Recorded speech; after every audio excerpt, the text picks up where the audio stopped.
بۆ 10 ساڵ ئەچێت لەگەڵ فەقیر و هەژار و نەخۆش و کەم دەرامەت و منداڵی بێباوک و هەموو ئەو چین و توێژان ئێمە لەگەڵیانە خەریکی کار و پرۆژە و یارمەتیدانیان بووین. دەستگای خێرخوازی بەخشین لە پلان و پرۆژەکانی مانگی ڕەمەزان بڕیاری داوە هاوکاری بەسەر خانەوادی 200 منداڵی بێباوک دابەش بکات، بەڵام لە ئێستادا کە تەنها 18 ڕۆژی مانگی ڕەمەزان تێپەڕیوە بە هاوکاری خێرخوازان و خێرۆمەندان زیاتر لە 150 منداڵی بێباوک هاوکاری کراون و چاوەڕێژ دەکرێت ئەو ژمارەیە بۆ زیاتر لە 300 کەس بەرز بێتەوە. لەو چوارچێوەیەشدا هاوکاری بەسەر 50 منداڵی بێباوک و خانەوادەکانیان دابەش کرا.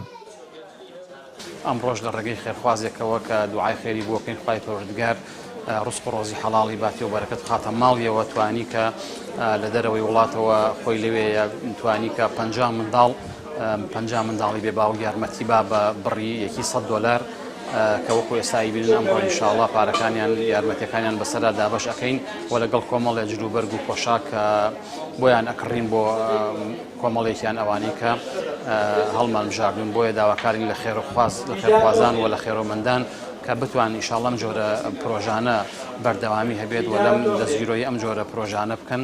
ئێمە خۆمان بڕیاری 200 منداڵی بێباوکماندا بوو، هەفتەی پێشوو مسلمانێکات 100 منداڵی تری ئیزافە کرد بە پرۆژەیەک، ئەویش بە بڕی 10 ملیۆن دینار و ئەم ڕۆژ ئەم مسلمانەکە لە دەرەوەی وڵاتە بە 50 منداڵ یارمەتی یاون بە بڕی 6 ملیۆن دینار. هیواداری ئینشاءڵڵا لەم جۆرە پرۆژانەوە لەم جۆرە کارانە بەردەوامی هەبێ و خێرخوازان و خێرۆمەندان زیاتر و زۆرتر دەستوڵا بن و دڵنیا بن کە ڕزق و ڕۆزی و بەرەکەت ڕوویان تێئێکا و ماڵەکانیان بە سەدەقە کەم ناکا. ئەو منداڵانەی کە لە نازی باوکیان بێبەش بوون و دەستگای خێرخوازی بەخشین بووە بە دەستی میهرەبانی بۆیان هێند بە تاس و شەوقەوە دەستاوردیلەکانیان بەرز دەکەنەوە و دوعای خێر بۆ خێرخوازان دەکەن. مرۆڤ ئاواتەخوازە لەو کەسانە بێت کە و دوعایانە دەیانگرێتەوە.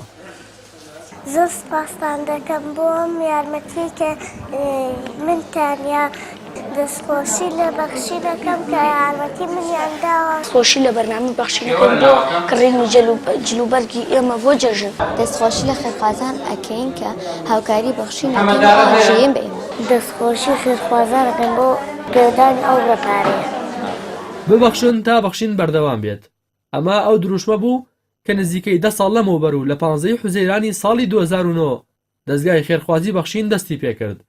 لەو کاتەوە تا ئێستا بە بەخشینی خێرۆمەندان و دەوڵەمەندانی ناوخۆ و دەرەوەی هەرێمی کوردستان پرۆژەکانی دەستگای خێرخوازی بەخشین بەردەوامە و بەرەو فراوانبوونی گەورە شەنگاو دەنێت و ئامانجێتی کە ئازاری نەخۆشان و فرمێسکی بێباوکان و بێلانەی هەژاران بە کۆتا بێنێت و وەک دەستێکی میهرەبان و ئامانەتدار دەوڵەمەندان و هەژاران بە یەک دەگەیەنێت.